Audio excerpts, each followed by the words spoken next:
Bom, mais uma vez, então, boa noite a todas.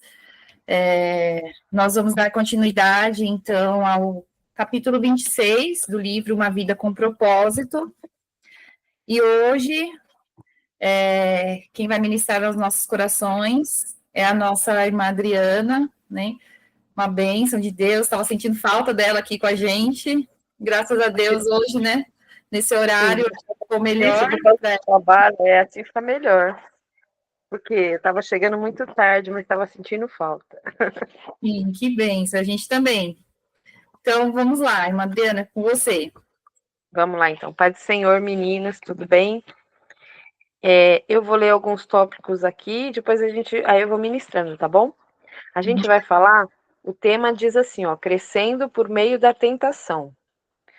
Feliz é o homem que não cede e não pratica o mal quando é tentado, porque Deus receberá como recompensa a coroa da vida que Deus prometeu àqueles que o amam. Está em Tiago 1,12. Aí, Martinho Lutero também disse assim, ó, minhas tentações têm sido minhas mestras em teologia. Engraçado que esse capítulo ele é muito interessante, gente. Eu estava lendo ele é muito bom. Diz assim, ó, toda tentação é uma oportunidade para fazer o bem. No caminho do amadurecimento espiritual, cada tentação se torna um degrau. Em vez de uma pedra de tropeço, quando você se dá conta de que é uma oportunidade tanto para fazer a coisa certa quanto a errada, a tentação apenas apresenta uma escolha. Ou seja, quando nós somos tentados, o diabo ele apresenta para nós uma escolha. E nós temos o direito de escolher se fazemos o que agrada a Deus ou se fazemos o que agrada ao diabo, né? Vamos lá. Embora a tentação seja a principal arma de Satanás para a destruição, Deus, ele utiliza ela para nos fortalecer. Toda vez que você escolhe fazer o bem em vez de pecar, você desenvolve o caráter de Cristo. Como assim? Todas as vezes que eu deixo de fazer a vontade de Satanás, quando ele está me tentando em alguma coisa, por exemplo, ele está me tentando a ficar nervosa, aí eu vou ficar nervosa, eu vou falar palavrão, vou falar outras coisas, né? Todas as vezes que eu escolho, ao invés de falar aquilo que ele quer que eu fale, eu me calar ou eu falar uma outra coisa que agrada a Deus, o Senhor está desenvolvendo em nós o caráter de Cristo. Ou seja, ele está nos moldando. Então, cada vez que a gente é tentado e a gente supera a tentação sem fazer a vontade do diabo, a gente está agradando a Deus e sendo moldada por ele. Vamos lá. Para a gente entender direitinho, diz assim, ó. Para compreender isso, você deve primeiro identificar as qualidades do caráter de Cristo. Vamos lá. Uma das mais sucintas descrições do seu caráter são os frutos do Espírito, que é mansidão, domínio próprio, e aqui não há conflito algum com as leis judaicas. Por quê? São 9 os frutos do Espírito, né, gente? Paz, longanimidade, temperança, domínio próprio, né? São os frutos do Espírito, né? Que são produzidos em nós através do Espírito Santo. Porque quando a gente aceita Jesus, o Espírito Santo de Deus, ele passa a habitar em nós, né? E como as qualidades de Cristo são os frutos do Espírito, essas qualidades, mansidão, domínio próprio, temperança, bondade, todos esses frutos, que são 9, estão em Gálatas 3, se eu não me engano, esses frutos do Espírito, eles passam a habitar em nós, né?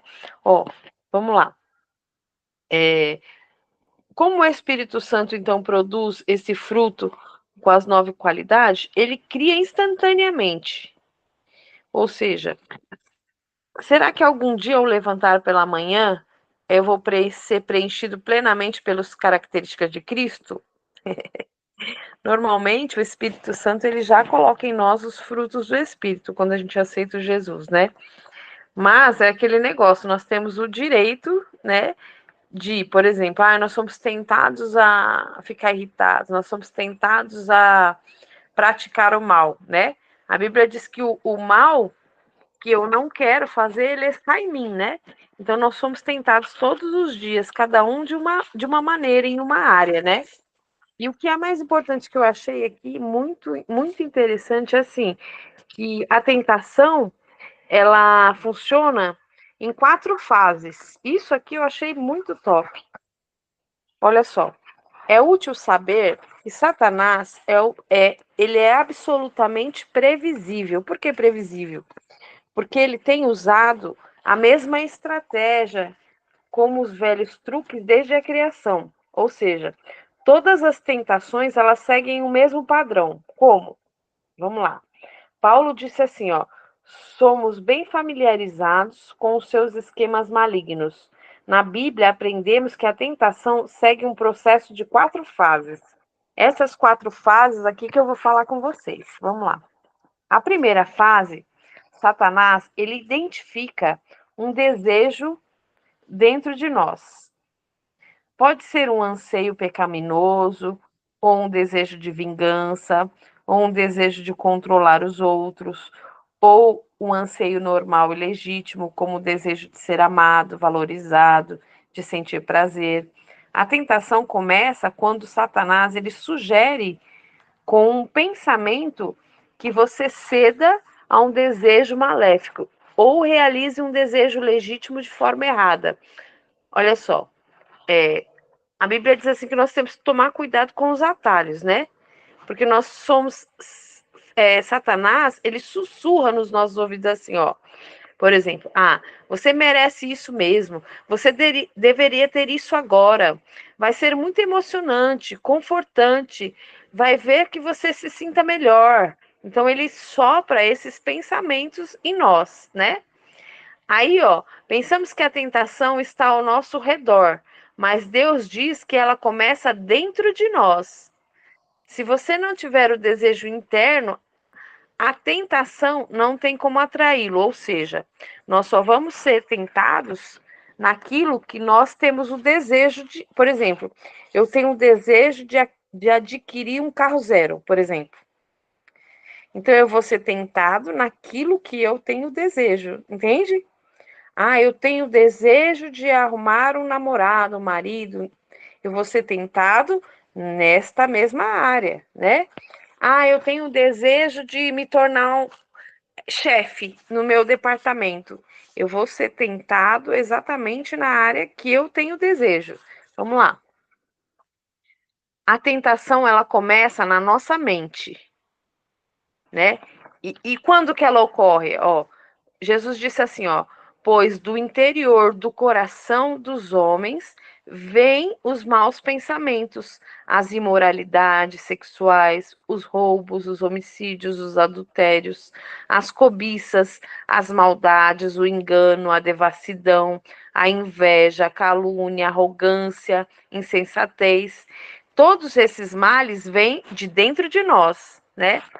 A Bíblia, ela diz assim que o nossos sentimentos é onde o nosso coração é onde são guardados os nossos sentimentos, né? Então, assim, nós somos atacados, né, pelos nossos sentimentos, de dentro para fora, que é esses sentimentos todos que eu falei aqui, são os sentimentos, né, de engano, né? A inveja não é de Deus, a calúnia não é de Deus, a arrogância não é de Deus, homicídio não é, adultério não é, cobiça, né? Então, são maus pensamentos. Quem que coloca esses maus pensamentos em nós? O diabo, como que ele faz? Ele sussurra. Foi aqui que foi falado aqui, né? Ele sussurra. Aí, olha só. Tiago diz que existe um exército inteiro de maus desejos dentro de nós, que é aquilo que eu falei, que o mal que eu não quero, ele está em mim, né? Vamos lá. A segunda fase, então a primeira fase da tentação é o quê? Ele identifica que nós temos o desejo de alguma coisa, certo? Então, guarda isso no seu coração. Nós vamos ser tentados quando nós temos o desejo de alguma coisa. A segunda fase que ele vem é o quê? É a dúvida. Satanás, ele vem fazer você duvidar daquilo que Deus disse sobre o pecado. Por exemplo, Eva não chegou lá e falou para Adão: não tem problema nenhum, não. Você pode comer da árvore do conhecimento do bem e do mal, né?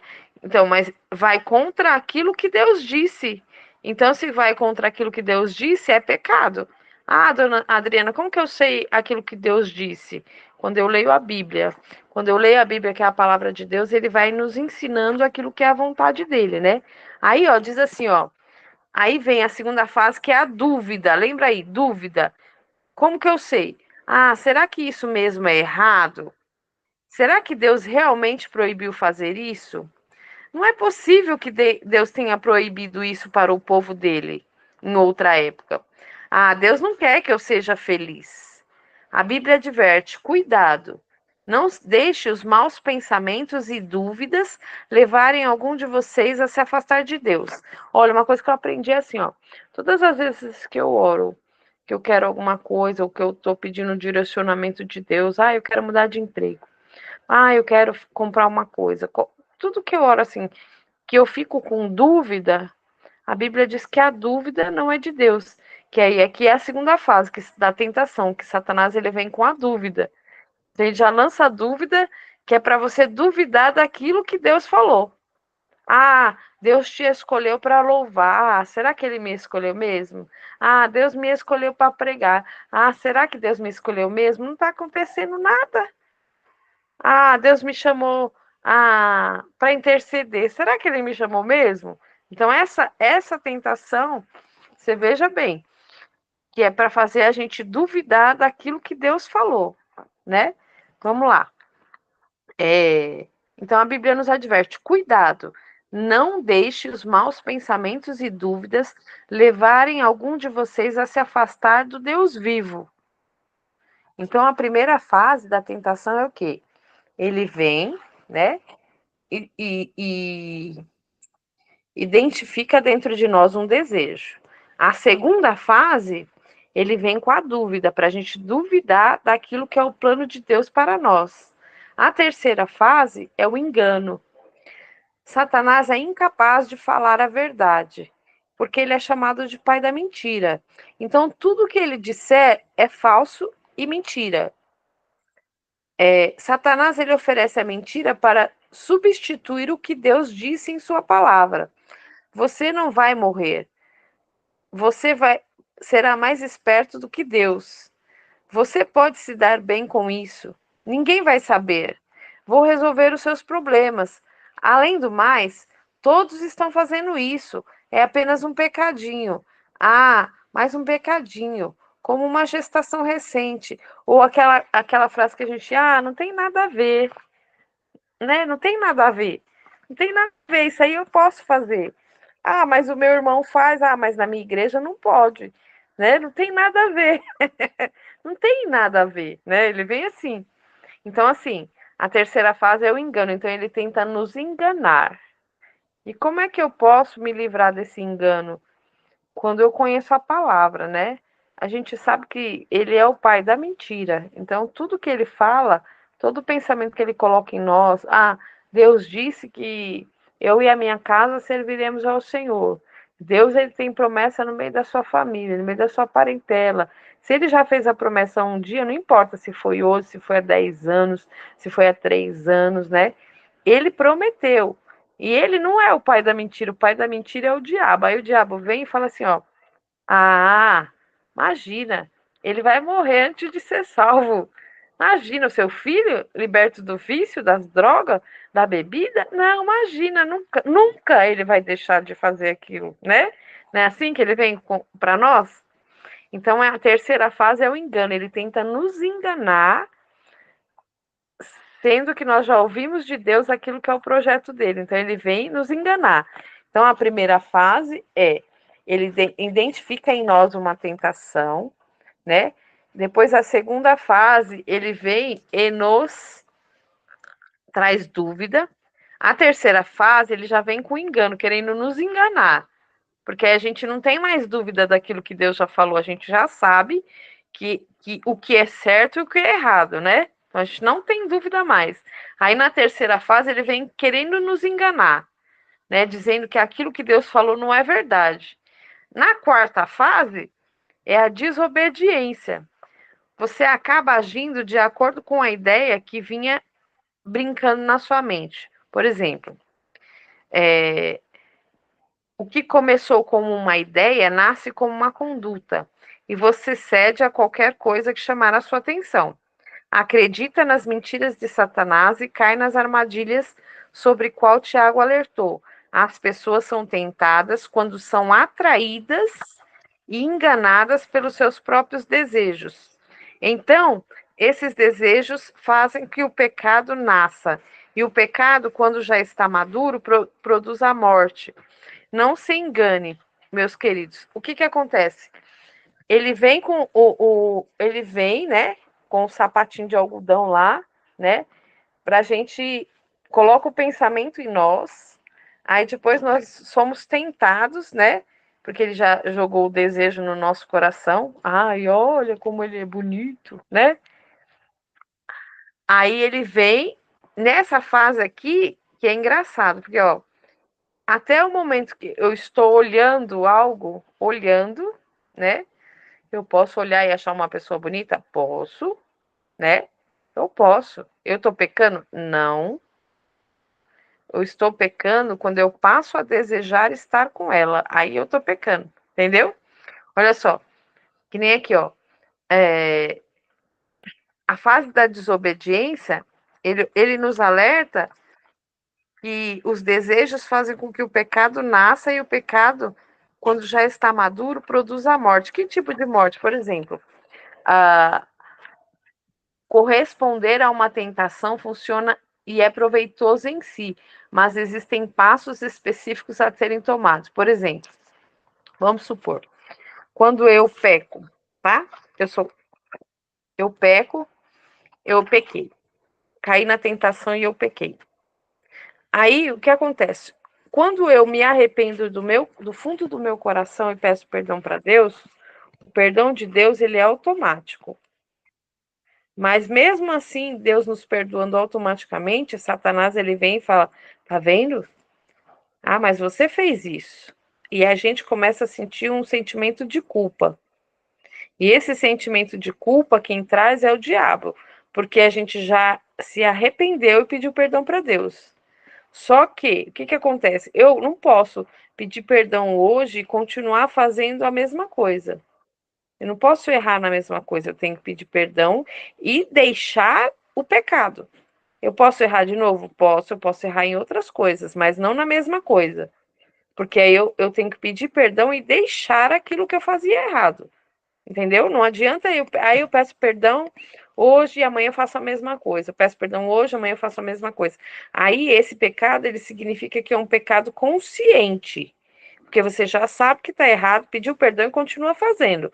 E aí esse pecado, ele tem consequência, né? Aí, olha só. Aqui diz assim, ó. Às vezes, na verdade, quanto mais próximo de Deus a gente está, peraí. Recuse-se a ser intimidado. Muitos cristãos são aterrorizados e desmoralizados por pensamentos perturbadores, que é o que eu falei para vocês, sentindo-se culpados por estar além da tentação. Eles se sentem envergonhados por terem sido tentados, isto é, má compreensão de maturidade espiritual. Você jamais irá se livrar da tentação, ou seja, nós vamos ser tentados até a volta de Jesus. Sempre, todos os dias nós vamos ser tentados. Nunca nós vamos se livrar da tentação, entendeu? Mas em certo sentido, você pode considerar a tentação como uma lisonja. Por quê? Porque Satanás eles não tem que tentar aqueles que já realizam a vontade dele. Ou seja, para que ele vai tentar alguém que já está na mão dele? Ele vem para tentar aquele que está na mão de Deus, no caminho de Deus, no lugar certo, fazendo a coisa certa. Então ele vem para nos tentar, né? Mas quando a gente não realiza a vontade do diabo, a gente permanece. Aí a tentação é um sinal que Satanás ele nos odeia, na verdade, né? E não é um sinal de fraqueza. Isso porque também faz parte da natureza, da nossa natureza. Nós temos isso na nossa natureza, na natureza humana. Aí, ó, diz assim, ó, não fique surpreso, abalado ou abatido, seja realista quanto à inevitabilidade da tentação, ou seja, saiba que a gente vai ser tentado, acredite nisso, que a gente vai ser tentado, né? E a gente nunca vai poder evitar ela por completo, ou seja, eu vou resistir ela e a partir de hoje eu não vou ser mais tentado, não. Nós vamos ser tentados em outras áreas, né? A Bíblia diz que quando vocês têm que enfrentar as tentações, são as mesmas que os outros enfrentam, ou seja, todo mundo é tentado, né? E ser tentado não é pecado. Isso aqui que eu queria falar, ó. Jesus ele foi tentado, embora nunca tenha sido pecado, nunca tenha pecado, né? A tentação só se torna pecado quando você cede, ou seja, é aquilo que eu falei para vocês. Eu passo na rua, um homem passa na rua, ele olha uma mulher. Ele achou a mulher bonita, tá tudo certo. A partir do momento que eu viro o meu pescoço para trás, depois que ela passou, e eu desejo ela no meu coração, aí é pecado. Entende? Então, assim, eu posso olhar, achar bonito, mas a partir do momento que eu virei as costas e desejei estar com ela, aí eu peco. Entende? Ó, aqui, ó. Ser tentado não é pecado. Jesus foi tentado. Pecado é quando você cede à tentação. Então, assim, você não pode impedir que os pássaros voem sobre a sua cabeça, mas você pode impedir ele de fazer ninho na sua cabeça, né? Então, você não pode impedir que o diabo sugira pensamentos em você, mas você pode escolher não manter eles e nem agir como ele, segundo o que ele colocou no seu pensamento. Então, assim, ó, muitas pessoas não sabem a diferença entre atração física e estímulo sexual ou desejo sexual ilícito. E não são a mesma coisa. Deus fez cada um de nós um ser sexual, e isso é bom. A atração e estímulo são reações naturais e espontâneas. Aquilo que eu falei, a beleza física, enquanto o desejo sexual ilícito, é uma atitude deliberada. Um desejo sexual ilícito é uma escolha de cometer em sua mente que você gostaria de fazer em seu corpo. Você pode ser atraído ou mesmo estimulado, sem escolher pecar pela cobiça sexual. Então, muitas pessoas, principalmente os homens cristãos, se sentem culpa quando os hormônios afloram, né? E eles notam uma mulher bonita, é o que eu falei para vocês. Presumem que é um desejo sexual ilícito e se sentem envergonhados e condenados. Mas a atração não é um desejo sexual ilícito, até que você comece a insistir nela, aquilo que eu falei. Ela passou por você, tá tudo certo. Agora, se eu insistir e ficar ali, ó, todo dia eu vou ver ela passar no mesmo horário. Todo dia eu vou conversar com ela na hora do almoço. Aí você está insistindo na tentação. E aí sim, é perigoso você cair, né?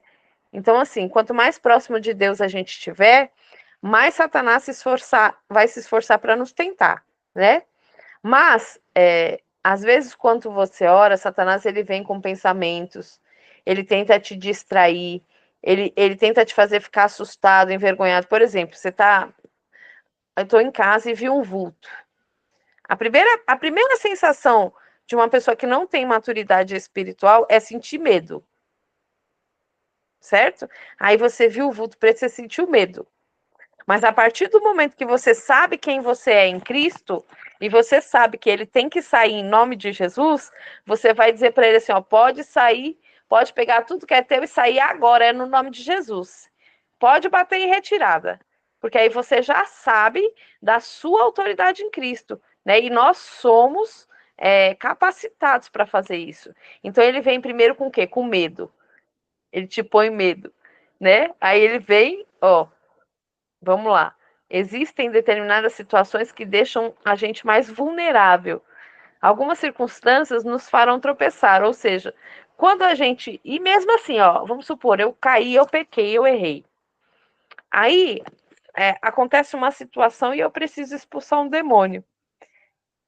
E aí, como é que eu vou fazer? Se eu já pequei, eu já me arrependi, já pedi perdão para Deus, mas e aí? Você fica com medo de expulsar aquele demônio, né? E aí você vai. E aí, se ele falar alguma coisa para você, fala assim: ah, como é que você quer vir me expulsar se você pecou ali? Aí você vai dizer para ele assim: olha, eu realmente pequei ali, mas o sangue de Jesus me purifica de todo mal. E eu não estou te mandando sair no meu nome, é no nome de Jesus. Então você pode sair agora, Satanás. E ele tem que sair, gente, entendeu? Porque eu reconheço o meu erro, pedi perdão para Deus e tenho autoridade de Deus, ele tem que sair, né? Então eu não tenho que ter medo. Olha só. O diabo, ó, aqui ele diz, deixa um alerta para nós: estejam alertas, o diabo está pronto para atacar. E o que mais lhe traria satisfação seria pegá-lo cochilando. Pergunte a si mesmo: quando sou mais tentado? Em qual dia da semana? A que hora? Pergunte onde eu sou mais tentado? Em que área? No trabalho, em casa, na casa do vizinho, no bar, no aeroporto, no hotel? Quem está contigo nos momentos em que você é tentado? Os amigos, os colegas de trabalho, uma multidão de estranhos, ou quando você está só? Isso é para você refletir, tá, gente? Como normalmente eu me sinto quando sou mais tentada? Pode ser quando você está cansada, quando você está solitária, quando você está entediada, quando você está deprimido, ou quando você está sob pressão.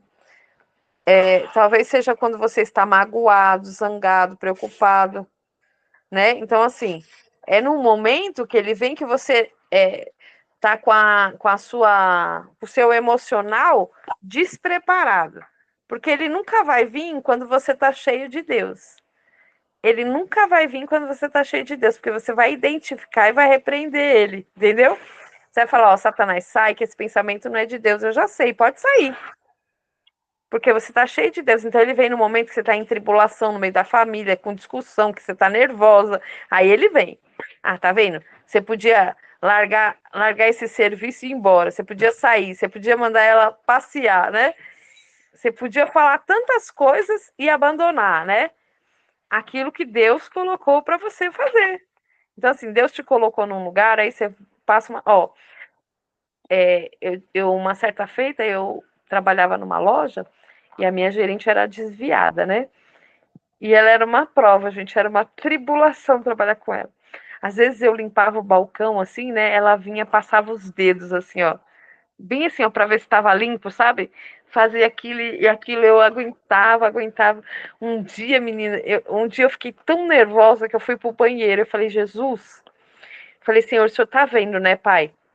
O senhor tá vendo tudo isso que eu tô passando? O senhor não me prometeu isso? E falei para Deus. Naquele dia, eu fui embora e eu tinha culto na igreja. Quando eu cheguei na igreja, aí o senhor tomou um irmão e falou assim: olha, eu te prometi, eu te falei que vou fazer e eu vou fazer, né? E ali passaram-se alguns anos e ela ainda tentou me prejudicar quando eu saí da empresa, né? Mas o Senhor foi muito fiel comigo, sabe? Assim, e não permitiu, sabe? E eu saí, mas mesmo assim eu ainda indagava a Deus. Eu falei, nossa, Jesus, eu saí por minha vontade própria, né? Mas ele me deu a opção de eu querer ficar e voltar a trabalhar com ela sem mexer no meu salário, sem mexer em nada, ou eu sair. E eu preferi sair, né? Mas o que aconteceu? Alguns anos depois, eu encontrei a tia que fazia limpeza na loja. Ela falou para mim, Adriana, sabe o que aconteceu com a Marli? Eles fecharam a loja, porque quando eu saí, o senhor me mostrou a porta fechando, né? E sabe o que aconteceu com a Marli? Ela teve que trabalhar junto com a gerente do amigo dele, que ela era 3 vezes pior do que ela, né? Então, assim, tudo aquilo que ela plantou, ela colheu, porque é a lei da semeadura, gente. Não é que eu desejei o mal, nem desejei. Passaram-se anos, eu já nem lembrava mais dela. Mas tudo aquilo que ela plantou, que ela fez eu passar, eu sofrer, ela colheu anos depois, não sem eu desejar, né? Então, assim, é lei da semeadura. Tudo que você planta, você colhe, de bom e de ruim, né?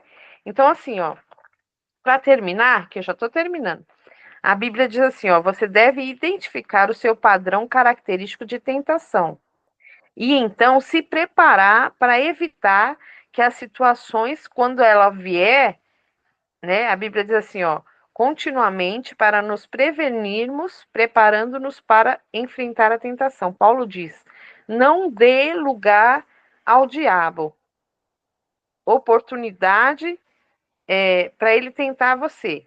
Então, assim, ele vai vir para nos tentar. Mas a gente tem que pedir o quê?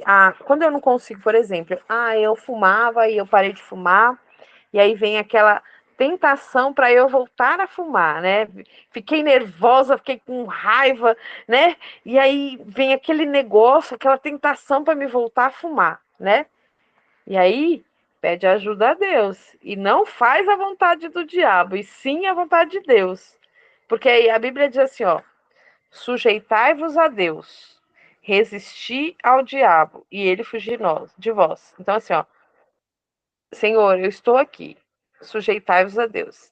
Resisti ao diabo, a tentação veio para me brigar, para me falar um monte, para me ficar nervosa, né? Resisti ao diabo, Senhor, eis-me aqui, e ele fugirá de vós. Então aí ele bate em retirada e aí você vence a tentação, né? Então assim, ó, o amor de Deus, ele nunca vai deixar. Aqui tem um negócio que é interessante, diz assim, ó: peça ajuda de Deus. O céu é uma linha direta para emergências de 24 horas, ou seja, quando a gente pede ajuda para Deus nesses momentos nossos de cólera, né, de ira, né, clame a mim no dia da angústia, e eu o livrarei, e você me honrará. Aí o autor aqui diz que chama essa oração de socorro urgente de oração de micro-ondas, né? Porque a gente é rápida e objetiva. Não dá tempo da gente ficar de joelho e falar: Senhor, meu Pai, eu te amo. Não, não, não. Jesus, me socorre aqui, socorro, rápido, né? Então é a oração de micro-ondas, para a gente não cair na tentação, né? Então, assim, ó, aqui também diz assim, ó, no finalzinho, e eu já estou terminando. A Bíblia diz: tenhamos confiança e chegamos perto do trono, onde está a graça de Deus. E ali recebemos misericórdia e encontramos graça que precisamos de ajuda. O amor de Deus não se esgota e a sua paciência dura para sempre. Então, se você tiver que chamar pela ajuda do Pai 1000 vezes num dia para derrotar uma tentação particular, eu tô lá no serviço, aí vem um rapazinho lá e ele fica investindo, né? Me cantando, vamos almoçar junto hoje, vamos não sei o quê, vamos não sei o quê. E ele fica investindo, porque Satanás, ele é assim, irmãos, ele investe, porque ele quer ver você cair. E aí depois, quando você cai, sabe o que ele faz? Ó, tá vendo? Eu não falei que eu ia derrubar ela? É assim que ele faz, né? Mas Deus, ele é misericordioso. Então, todas as vezes, se você for tentado num dia, várias vezes, nesse mesmo dia, clame a Deus pela oração de socorro. E aqui, ó, tô encerrando. Pensamento, pensando sobre o meu propósito. Agora você vai ter que identificar a tentação é uma oportunidade para fazer o bem. Versículo para memorizar: Deus abençoa os que pacientemente suportam a provação, e no final receberão a coroa de vida, que Deus prometeu aos que o amam. Uma pergunta para vocês: que atributo do caráter de Deus, do caráter cristão, nós conseguimos desenvolver derrotando as tentações mais frequentes? Sabe qual? Eu eu identifiquei assim que um dos atributos do caráter de Deus que eu desenvolvo quando eu derroto a tentação é o domínio próprio, porque eu dominei o meu instinto carnal, né? O meu eu, a minha carne, a minha vontade de esganar alguém, né? De vez em quando a gente fica com vontade de esganar alguém, né? Então, assim, eu dominei o meu desejo carnal, né? E derrotei a tentação. Por quê? Porque eu falei: Senhor, me ajuda aqui, Jesus, não deixa eu falar nada. Tem hora que ele trava a nossa boca para. Ou então tem aquele ditado que o pessoal fala: bebe um copo de água, né? Bebe um copo de água e fecha a boca, não fala, né? Então, assim, Deus, Jesus, ele venceu o diabo. Isso aqui é o mais importante que eu aprendi. Isso é experiência de vida, assim, quando a gente é tentado, que Jesus, ele foi tentado até mesmo com a palavra, como assim? Ele disse assim, o diabo disse para Deus assim, ó, se você é o filho de Deus, então se lança daqui, né? Se joga aí, se mata, porque você não vai morrer mesmo, porque você é o filho de Deus. Então, se você se matar, não tem problema nenhum. Porque vocês sabem, né, gente, que quando a pessoa tem do suicídio, ela vai contra aquilo que é a vontade de Deus, né? E se ela conseguir, ela vai direitinho para o inferno. Por quê? Porque só Deus é que tem o poder sobre a vida e a morte. Entendeu? Então, assim, muitas vezes a pessoa até tenta, e Deus ele livra, porque Deus tem uma obra, ele tem um propósito, né? Então, assim, a gente não tem o direito de tirar a vida de ninguém, nem a nossa própria. Então, assim, quando você for tentado, lembra dessas fases, né? Primeiro é um pensamento que ele lança, depois ele vem cadê? Ups. Vamos lá. Depois ele vem com. Cadê a segunda fase? Ops. Primeira. A dúvida, né? Aqui, a dúvida, né? Primeiro é a sugestão, né? Depois é a dúvida. E depois é o engano. Por último é a desobediência, que a desobediência é quando a gente peca mesmo, né? E aí, quando a gente peca, a gente tem que se voltar a Deus e não se deixar se sentir culpado, desde que você deixe o pecado, né? Porque a gente não pode continuar, né, tentando a Deus. Então, assim, a Bíblia diz assim, ó, Jesus, o maior exemplo para nós é esse. Jesus venceu o diabo como? Através da palavra. Como? Ele proferiu a palavra. Então, assim, ó, aí o diabo vem assim e fala: mas você não pecou? Eu pequei, mas o sangue de Jesus me purifica de todo o pecado. Não é isso que a Bíblia diz? Né? Que o sangue de Jesus me purifica de todo pecado. Então, sai para lá, Satanás, porque Jesus já me perdoou. Entende? Então eu venço através da palavra. Então como é que eu vou ter que vencer as tentações? Eu preciso ler a Bíblia. Eu preciso conhecer a Bíblia para eu poder enfrentar as tentações. Eu não posso expulsar um demônio despreparado, porque a Bíblia diz o quê? Que tem castas de demônios que só saem com jejum e oração.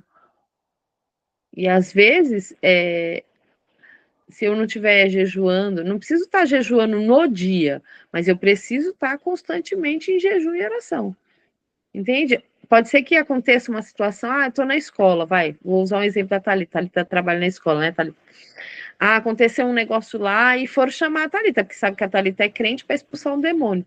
E a Thalita fica preocupada, porque ela não jejuou aquele dia, mas ela tem um estoque de jejum que ela fez anteriormente, entende? Então ela está revestida para aquilo e ela vai lá e vai expulsar, porque ela tem fé, porque Deus, ele revestiu ela para fazer, entendeu? Então a gente não pode pôr dúvida no nosso coração. E é isso aí, gente. É isso. E se alguém tem alguma dúvida, quer fazer alguma pergunta, é agora. Fala, Thalita. Nossa, tá, foi muito bem colocado, né, por você, Adriana. E assim, o que eu pude refletir aqui é que tudo começa na nossa mente, né? Tudo, o princípio é a nossa mente. E os olhos também. Sim. Porque você nunca vai desejar alguma coisa que você não olhou.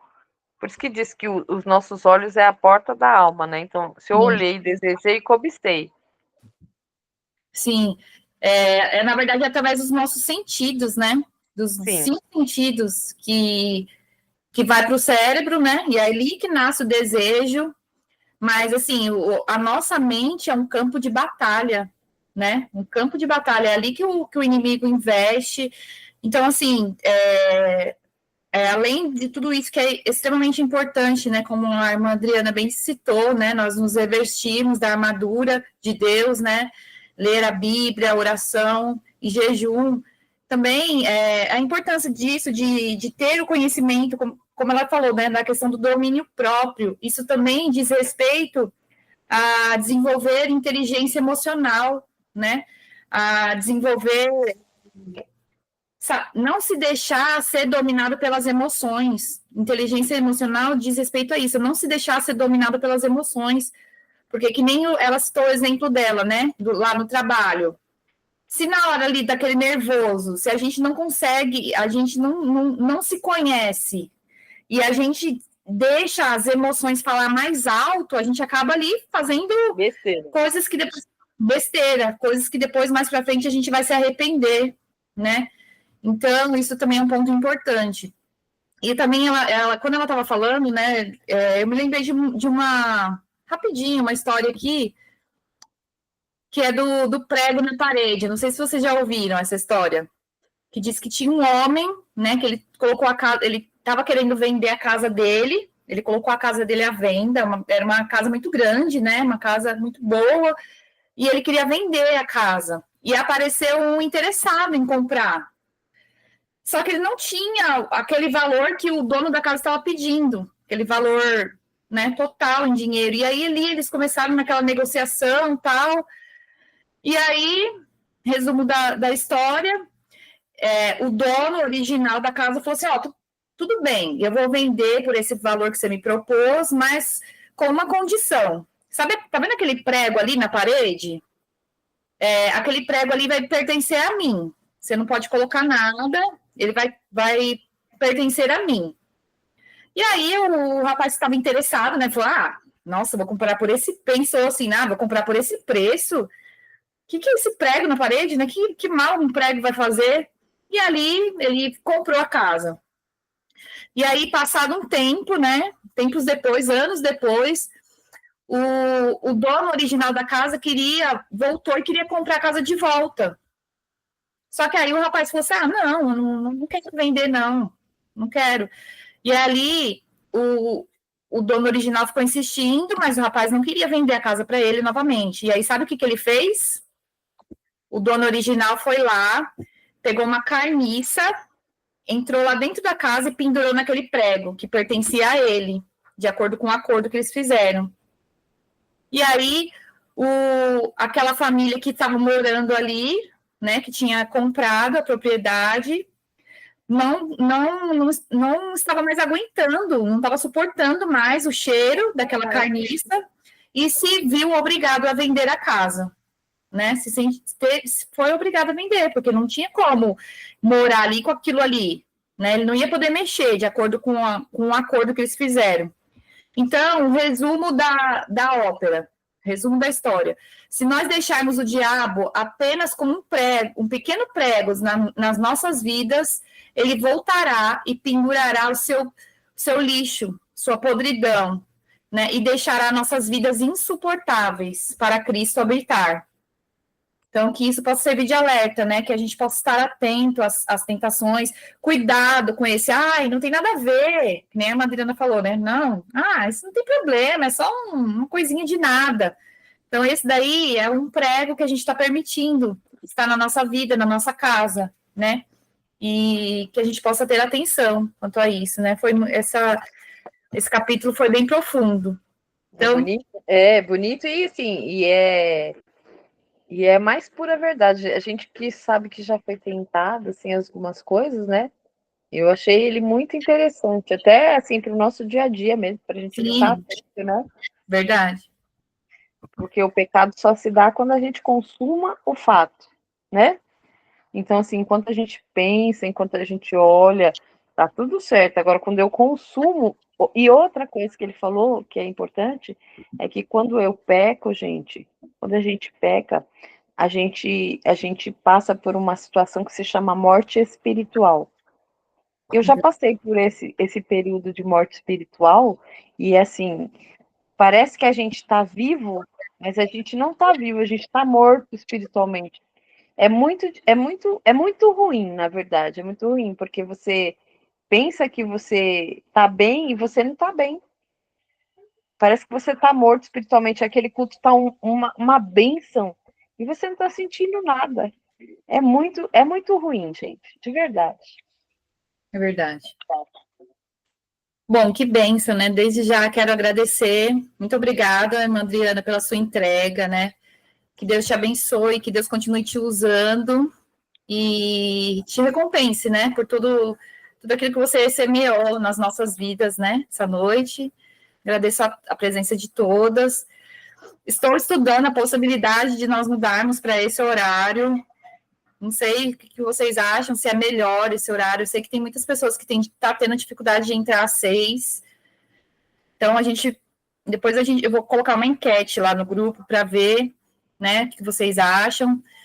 E eu não tinha colocado mais tarde por conta da questão dos horários, dos dias de culto, né? Que se for, por exemplo, de terça e quinta tem culto na nossa igreja, não tem como a gente fazer.